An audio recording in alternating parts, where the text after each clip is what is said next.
I'm Harvey Blankfeld, host of Las Vegas Real Estate Now and principal of the Blankfeld Group at Berkshire Hathaway Home Services of Nevada. We have prepared this video for you so you can better understand the documents we use here in Southern Nevada. And while we don't review every section of the document, we do try and clear up some of the most relevant concerns.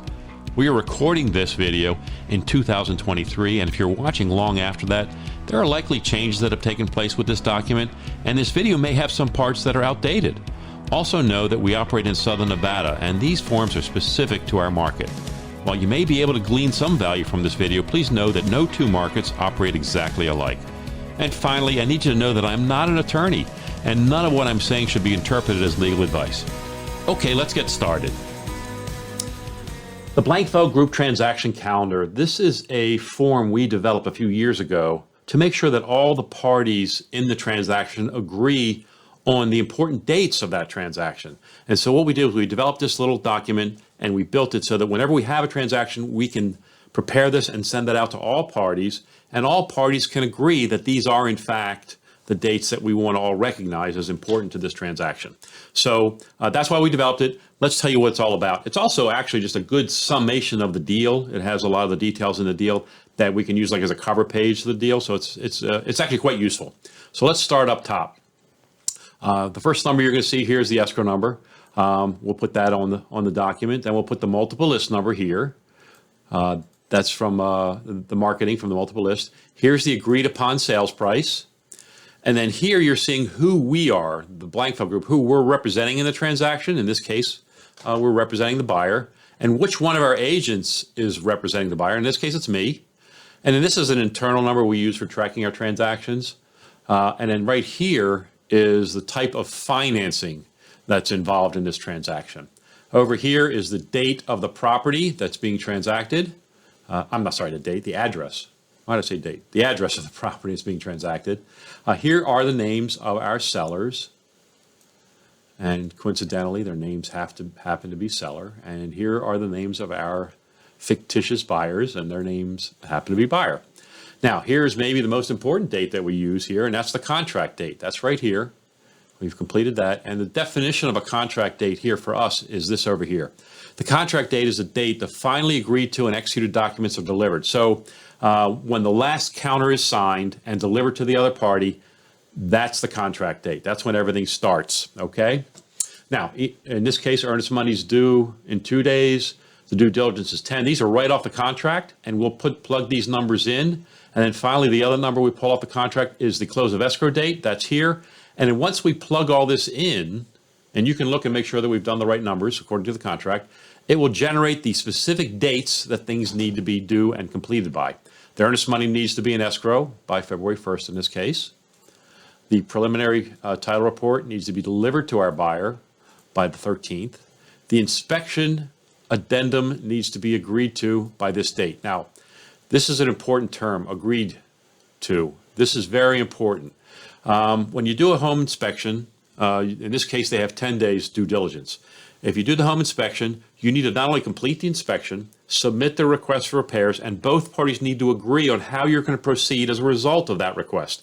Is the seller going to agree to do all of it, some of it, none of it, pay for some of it, whatever that agreement is? That has to all be completed by this date. In this case, that's February 9th.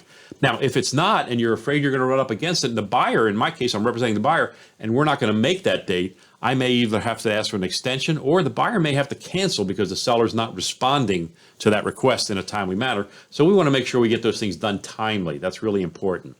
The next is the CIC resale package. This is the HOA documents. They need to be delivered to my buyer by the 14th of February.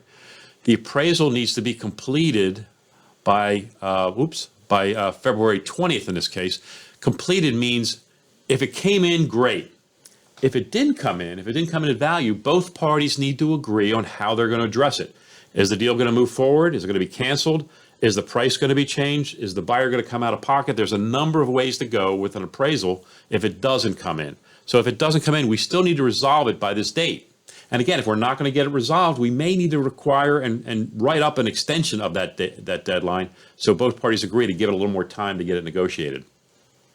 The financing contingency should be completed by this date. That's February 23rd in this case. This means that the lender and the buyer are satisfied that they're going to be able to close this deal based on the loan requirements. Sometimes the lender will actually send you something, say, yep, you're finally approved, ready to go, we're ready to draw docs, something of that nature. Sometimes they won't. But even if they don't, the buyer and the lender need to agree that they're comfortable with the fact that this is going to expire. Because once this expires, you can't cancel based on financing any longer. The CD must be delivered by this date. The CD is a document that the lender delivers to the buyer and has to do it so many days prior to close of escrow. And it has to be done so the buyer's not even allowed to sign until they've had it at least, I believe it's 3 days in most cases. So this case, that's February 27th. And I think it's 3 business days, by the way, but the calculation's in here for us. Escrow signed by the buyer, they need to sign sometime before the 1st or 2nd. That's the latest they could sign in order for this to close on time, which is the 2nd. So we need the buyer signed definitely by then. The seller can sign any time from the 23rd of February up to the 1st of March. The seller could theoretically sign any time as long as they're comfortable doing that, but we don't want them to sign until we're sure the deal is going to close, obviously. So we've got a window here. The final walkthrough needs to take place sometime between the 27th of February and March the 2nd. And then these 3 other spots here would only be used if they're involved in the contract. The first is the contingent upon sale deadline. That is the date with which the buyer of the property needs to remove their contingency that they're selling another property on. So if they're saying, hey, I'm buying your home, but I got to sell mine first. This is that deadline. Either your home has to be sold or you have to agree to waive this contingency and move ahead. That's what that date is. The next one is the buyer's possession date. Sometimes buyers might possess the home prior to close of escrow. Sometimes they might possess it some days after because the seller needs to stay in it. This is that date. And then when you have a date different than close of escrow, you also have a separate walkthrough date. And this would be that date here underneath it. So that's what these dates are all about. Now at the bottom of this form, what we've done is we've put down the names, phone numbers, and emails of all the important parties in this transaction other than the principals. We don't put the buyer or seller information here because we do share this with all parties, and the buyer's agent doesn't need to know the seller's contact information, and the seller's agent doesn't need to know the buyer's contact information, so we don't put them on here. But all the other pertinent parties, their phone numbers and emails are here, so everybody and anybody can reach out to any one of them at any time should they feel compelled to do so. And that's all at the bottom of the form. The dates are calculated upon our interpretation. We developed this form so that we can say, hey, here's what we think these dates are based on our interpretation of the contract. We send it off to the buyer's agent, or in this case, the listing agent, the lender, the escrow, and our client and say, hey guys, here's what we think the dates are. Let us know if you don't agree. And then if you don't agree, let's get that figured out now. I don't want to come up on a deadline and say, hey, we don't agree on that deadline. So I want to make sure we have it all calculated well ahead of time. That's why we do this document for all of our clients. And we do it whether we're representing the buyer or the seller. So I hope that's helpful. Thanks for paying attention.